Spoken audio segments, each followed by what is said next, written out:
Вы смотрите Climate Change о климате, катаклизмах, прочих стихийных явлениях и происшествиях на Земле. Очередная сводка новостей о событиях, которые происходили в прошедшие дни. Сильное землетрясение произошло на юго-западе Мексики, недалеко от пляжного курорта Акапулько, в результате чего погиб по крайней мере один человек, который был раздавлен падающим столбом, а также обрушились камни и были повреждены здания. Геологическая служба США сообщила, что ранним утром в среду, 8 сентября, в 18 километрах к северо-востоку от курорта Акапулько, штат Геррера, произошло землетрясение силой 7,0 баллов, в результате чего люди выбегали на улицу в целях безопасности. Землетрясение сотрясло склоны холмов вокруг курорта, повалив деревья и бросив большие валуны на дорогу. Мы услышали громкий шум из здания, шум из окон, что-то упало в дом, отключилось электричество, сообщают люди. Геологическая служба США сообщила, что землетрясение в ранние часы среды было очень мелким, на глубине всего 12,5 километра от поверхности. Кроме этого, было зафиксировано более 70 повторных подземных толчков. Центр предупреждения о цунами США выпустил предупреждение после землетрясения, в котором говорится, что опасные волны возможны в пределах 300 километров от места землетрясения. Позже агентство обновило свои рекомендации, заявив, что угроза миновала. Вторая наша новость также о Мексике. К большому сожалению, людям страны пришлось настрадаться за короткий промежуток времени. Продолжающиеся бурные наводнения в центральной части Мексики, о чем мы сообщали в конце нашего прошлого выпуска, привели к трагической гибели по меньшей мере 17 пациентов в больнице в штате Идальго. Сильные дожди 7 сентября 2021 года привели к тому, что реки Тула и Росас вышли из берегов в муниципалитете Тула-де-Альенде в штате Идальго, расположенном примерно в 70 километрах к северу от Мехико. Воды наводнения хлынули по улицам и в здания, включая больницу Мексиканского института социального обеспечения. Наводнение привело к отключению электричества в этом районе, в том числе в больнице, где находились несколько пациентов с COVID-19. 17 пациентов умерли, возможно, из-за потери кислородного оборудования после отключения электроэнергии. Около 41 пациента было эвакуировано в другие медицинские учреждения. Федеральная комиссия по электричеству установила аварийный генератор энергии для восстановления электроснабжения в больнице. Команды из секретариата Национальной обороны Мексики координировали доставку кислородных баллонов для пациентов больниц. Наводнение затронуло и другие районы муниципалитета, где были повреждены десятки зданий и транспортных средств. Спасательные группы гражданской защиты, пожарные и военные использовали лодки для спасения людей, оказавшихся в водах наводнения. Вертолеты использовались для спасения тех, кто укрылся на крышах зданий. Губернатор Идальго сообщил, что около 1000 человек были спасены или покинули свои дома как минимум в 10 местах по всему муниципалитету. За последние несколько дней в центральной части Мексики произошло несколько наводнений.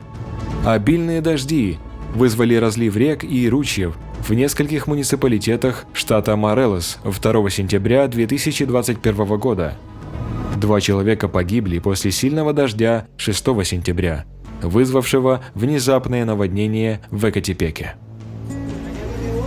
Более 400 человек были эвакуированы в южной провинции Испании, Малага, из-за лесного пожара, поразившего муниципалитеты Эстепона, Хубрике и Хенальгуасиль, сообщили 9 сентября андалузские службы экстренной помощи. Неровная местность и меняющиеся ветры затрудняли проведение мероприятий по тушению пожаров в районе, где также находится лес из испанской пихты.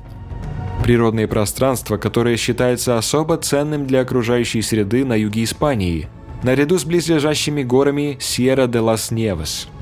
Около 200 пожарных, некоторые из которых были доставлены из других провинций, боролись с пожаром при поддержке 29 самолетов, в том числе координационного самолета для определения периметра пожара, 7 вертолетов и 2 самолетов-амфибий. Официальных заявлений о размерах пожара на данный момент сделано не было. Однако источники, участвовавшие в акции, сообщили, что из-за этого пожар, который вспыхнул в том же районе в июле прошлого года и сжег 400 гектаров, выглядит маленьким. Лесные пожары – повторяющаяся проблема в Испании, где в этом году были большие пожары в таких местах, как Авила. На Непал обрушились сильные дожди. Сотни домов были повреждены, и жители были спасены после наводнения в районах Катманду, столицы Непала, 6 сентября 2021 года. Между тем, официальные лица страны сообщают, что более 60 человек погибли в результате наводнения и оползней за последние 4 недели. Наводнение началось в Катманду после проливных дождей с 5 на 6 сентября. В некоторых районах за 8 часов выпало более 120 мм осадков. Среднее значение сентября в Катманду составляет около 200 мм. Более 380 домов были повреждены, и более 200 человек были спасены группами полиции и военных со всего города. Согласно данным Министерства внутренних дел Непала, проливной дождь за последние несколько недель привел к гибели людей и нанесению материального ущерба по всей стране. В период с 7 августа по 7 сентября 2021 года 61 человек погиб в результате наводнений, оползней или ущерба от проливных дождей. 3 человека по-прежнему числятся пропавшими без вести, 50 ранены. Пострадали сотни семей и разрушено почти 100 домов. По данным Министерства здравоохранения, за 4 недели произошло более 200 инцидентов, связанных с дождем. Сильные наводнения и оползни начались в стране с началом муссонных дождей в середине июня, а в начале июля еще больше усилились. По штату Висконсин, США, прокатилась волна гроз и шквальных ветров. На город Эпплтон обрушился крупный град. Местами льдины, упавшие с неба, достигали размеров яблока. Местные жители собрали самые крупные градины, сфотографировали их и поделились в социальных сетях снимками ледяных глыб причудливой формы. Ураганный ветер повалил несколько крупных деревьев, некоторые из них упали во дворы и на крыши зданий. Около 4500 потребителей в городе остались без электричества. Большинство сбоев в электроснабжении было вызвано повреждением деревьев. Межштатное шоссе 42 было перекрыто из-за обрыва проводов.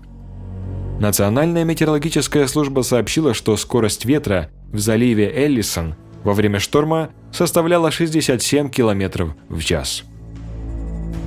Вот так незаметно наш выпуск подошел к завершению. Новостей о катаклизмах стало так много, что очень скоро люди перестанут воспринимать их как тревожный сигнал.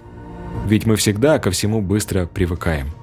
Тем не менее, не стоит терять бдительность. Спасибо вам за просмотр и комментарии происходящего. Оцените это видео, нажмите на колокольчик и подписывайтесь на канал. Будьте бдительны, не будьте равнодушными к окружающим и берегите жизнь, не только свою, но и других. Ведь все мы, по сути, в одной лодке. Выпуск озвучил Александр Тымачко специально для канала Climate Change.